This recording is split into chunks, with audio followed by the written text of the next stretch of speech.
Hey folks, Pat here from DNS. This Madison area fishing report is current as of September 16th. Before we get started with salmon and steelhead and brown trout getting ready to move up the rivers out of Lake Michigan, I wanted to let everybody know about a cool website here. The Ozaukee County website here has a page for their Mequon-Thiensville Fishway. A few years back, so the history is that the Mequon Dam was blocking fish passage up the river, and so what they did was they went in and installed a fish passage here. So it's a little side stream that fish can use to get up and continue their journey up the river to spawn. So in this fish passage, they installed a camera that you can monitor. Here they have some pictures on their website of different fish that have come through. You got a walleye, you got a softshell turtle there, bunch of different fish you can see coming through there. But they have a link to the camera, which is live 24/7. I don't know if we'll be lucky enough to see anything swim by right now, but just wanted to let you guys know that it's a cool resource, and as soon as the fish start running up the river, you'll be able to watch them come through on this camera and get an idea of how far the fish are moving upstream. If you need to know where that's located, here's Milwaukee, and then you zoom in here to Thiensville, and then they have, where is it here? Village Park. Oh, there. So there's the dam, and there's the Village Park, and there's the fish passage. So anyway, it's a cool resource if you're into steelhead and salmon and brown trout, which is a great time this fall, a great way to get out and enjoy the fall weather and catch some really big fish. But yeah, check it out and keep monitoring. I wish we could have seen something swim by. I did see a smallmouth swim by when I was getting set up here this morning. But yeah, anyway, check it out. Otherwise, we'll get onto the report here. Let me just get reset. We have had a pretty interesting week weather-wise here in town. We had a bunch of rain come through earlier in the week, and that brought upwards of 3 inches to the Madison area. So a lot of water in the system, which has brought the lake levels up. This weekend looks like we got maybe a little more rain coming in on Sunday, and then a cool down next week. So we'll see what that does to the fishing, but usually these cooler temps get the fish going pretty good. This morning the buoy temperature read 69.8 degrees, so the water temperature is coming down. And like I said, water levels around the chain are up right now. It's not near a flood stage, and I just want to let everybody know, as far as I know, there is no slow, no wake restrictions on any of the lakes, so free to continue boating. But yeah, it's generally fishing around the chain has been pretty good. Perch action on Mendota has remained slow for the most part. Fish are still being caught in good numbers, but a lot of sorting out on smaller fish. The good news is that there's some nice gills being caught on weed lines around the lake, and also some really nice gills coming off some of the mid-lake humps. So Dunn's Bar, Second Point, Greeley Bars. They've been getting some nice gills out there mixed right in with the walleyes and the smallmouth. Lots of gills also suspended deep still out over on Lake Winona, and a few perch still being caught along the weed lines on that lake.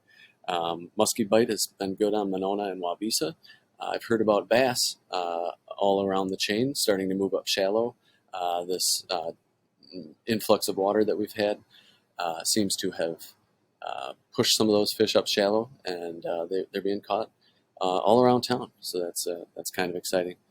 Still lots of pike around in the 20 to 30 inch range being caught, and that action seems to continue to pick up as we approach fall. And the same cooler temperatures that are getting those fish going are also getting the musky bite going even more than it has been. It just seems to keep picking up. So some great musky action around town right now. I'll get into a little more detail here. Cherokee is still a weedy mess, but still a lot of good bass coming out of there. I had someone in the shop just the other day showing me some pictures of some nice 3 and 4 pound largemouth, and then plentiful pike populations up there. The catfish action at 113 continues to improve, and I've also heard about a few walleyes coming out of there recently from a few different folks. So that's interesting to see, and yeah, nice to see that action picking up again after a bit of a lull. Like I mentioned earlier, around the chain, this perch bite has been slow, but there are good numbers of fish being caught, but a lot of small fish to sort through. And again, the bluegills are being caught on the weed lines, but also out on the mid-lake humps. Walleye are being caught in good numbers out on those same mid-lake humps, with the smallmouth bass mixed in there too. But a lot of those bass are also moving up shallow now, and moving in along some of these steep breaks. Picnic Point, Maple Bluff, Fox Bluff are good areas to check where the fish are moving up shallow and chasing bait fish. I've heard some nice fish coming out of water as shallow as 2 and 3 feet. So that's good news for shore anglers and good news for bass anglers in general. The Tenney Park area continues to be a nice mixed bag. I've heard about some walleyes coming in to the Tenney Park breakwall. The lock and dam, behind the lock and dam, has been a little bit slow lately because of the dam being shut down. It's isn't attracting the amount of fish that it normally does. Tenney Park Lagoon continues to remain a small bluegill factory with some nice largemouth in there. Heard about some bass still coming out of the Yahara, where the Yahara dumps into Monona here. Monona in general has been producing still some decent perch along the weed lines. And bluegills, like I mentioned earlier, suspended out deep. I've been hearing about some good numbers of fish, bluegills and crappies coming off the Monona Terrace wall over here. And then also down at the triangles and in Monona Bay proper along Brittingham Park is a really nice place to relax and enjoy some good fishing. Last I checked, the weeds weren't too bad down there because they get their mowers in there and cut those out. Haven't heard much out of Wingra this last week, or really much recently. I'm sure there's still some smaller muskies being caught in there, and of course plentiful panfish action. The muskie action on Lake Monona continues to be great, actually. A lot of fish coming out of the south end, but I do hear about occasional fish on the north end too. So anywhere around the lake seems to be producing fish. Mud Lake, haven't heard much specifically out of there, but again, it's a great bass area around here with the shallow weed flats, and of course the dredge hole up here along the weed lines in there is a great, pretty safe bet for panfish. The trestle here, always a good spot for shore anglers. You never know what you'll get in there. Probably some walleyes moving in and out of there as they're getting ready for fall, starting to get a little more active. Panfish around Lake Wabisa.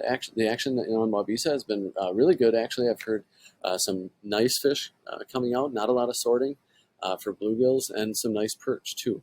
So I guess a lot of the action I've been hearing about has been down here on the south end of the lake, out from Christie's and in the South Bay, but also heard about some action up near Lake Farm and over near Green Lantern. Haven't heard a lot for walleyes on Wabisa, but jigging around Hog Island's always a pretty safe bet, and trolling out from Babcock has been great all summer. Heard about some fish stacking up behind the spillway here over to Babcock Park, so that's always worth a look. Lake Kegonsa continues to be a mystery for a lot of folks. I know a few guys who come in here and have been really giving it a shot down there regularly over the last few weeks, but just have been coming up empty. So if anybody has been having any good reports down there, I'd love to hear it. But if you're going to fish Kegonsa, I'd look along the weed lines, starting at 10 feet along the weed line there, and work your way out to 20 and see what you find. Trolling for walleyes is usually a pretty safe bet out in front of the state park, but I really haven't heard much in the way of reports down there. Action on Kegonsa, from what I hear, has been kind of slow. Some smaller walleyes being caught trolling up near the mouth of the Rock River here, but I haven't heard much for reports down there. I have been hearing about some great catfish action still between Fort Atkinson and Jefferson, particularly up at the Jefferson Dam. Some channels being caught, but also some really nice flatheads coming out of those areas. Let's see. Haven't heard much out of Beaver Dam in a while. That bite was really hot for a long time, but I asked a guy the other day, and he said he hadn't heard much recently. Hadn't fished it himself, but also he lived in Beaver Dam and hadn't heard much out of there. Let's see. Up to the river, though, we have the usual mixed bag coming out of the Prairie du Sac Dam with flatheads, walleyes, plenty of sheep's head and white bass coming out of these areas. But um, that's been great all year, and with the cooler temps and the walleyes getting ready for fall, that temperatures or that action's only going to increase. I was talking with my buddy Kyle Zempel over to Black Earth Angling Company. He runs guided trips on the Wisconsin River for smallmouth, and he was saying that the smallmouth bite's been great, topwater's been great.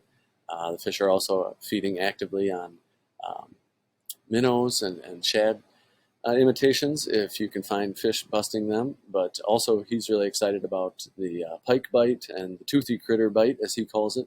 So pike and muskie action is starting to pick up.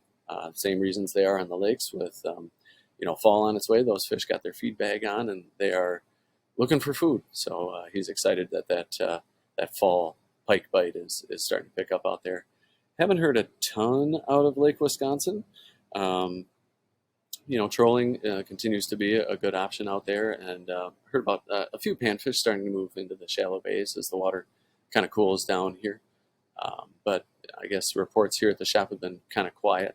Heard about still some good smallmouth action, people doing floats between the Dells and Portage. Heard about a little bit of walleye action out of the Wisconsin Dells Dam, but not a ton just yet. Up here to Castle Rock Lake and Pettenwell dams, same mixed bag as the Prairie du Sac Dam, walleyes, catfish in there, some sturgeon too. I guess I forgot to mention sturgeon. The sturgeon bite is picking up. I get a lot of people coming in here buying night crawlers, being a pretty popular bait for those fish. I forgot to mention too on the Prairie du Sac Dam, heard about some sturgeon starting to stack up there, but I'm sure it's the same case here at both Castle Rock and Pettenwell dams. On the lakes themselves, I've heard the water is starting to clear up, and the fishing is also picking up a little bit.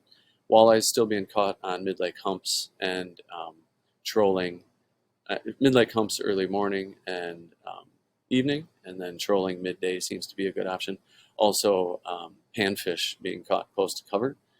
The action also is picking up out here to the the Mississippi River, between La Crosse and all the way down to Prairie du Chien.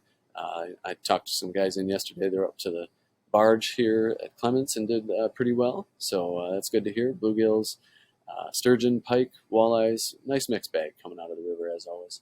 Of course, we were talking about the Milwaukee area at the top of the report.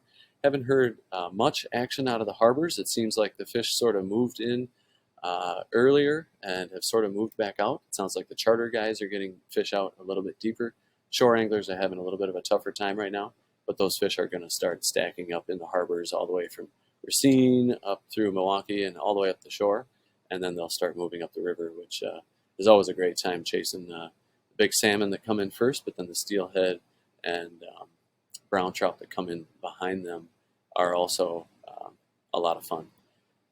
Green Bay, I guess, since we're scrolling past, a lot of great fish coming out of the Green Bay area, so that's, if you want to make a trip, that's a great chance at some nice trophy fish up there. Otherwise, trout fishing around the area has been pretty great. I was out in the rain on Sunday. I went west of here trying to miss the rain, but I couldn't seem to escape it. Didn't realize the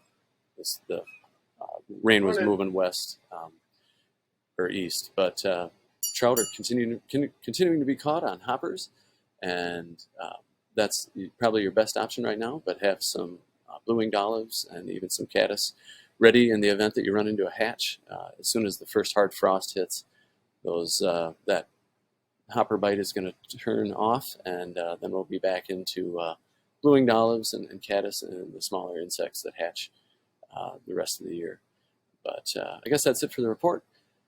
Feel free to call the shop if you have any questions or want any more details on anything I discussed. Otherwise, feel free to post your comments and pictures below. Got some folks coming into the shop here, so got to go. But yeah, thanks for tuning in, and we will talk to you next week. Thanks so much.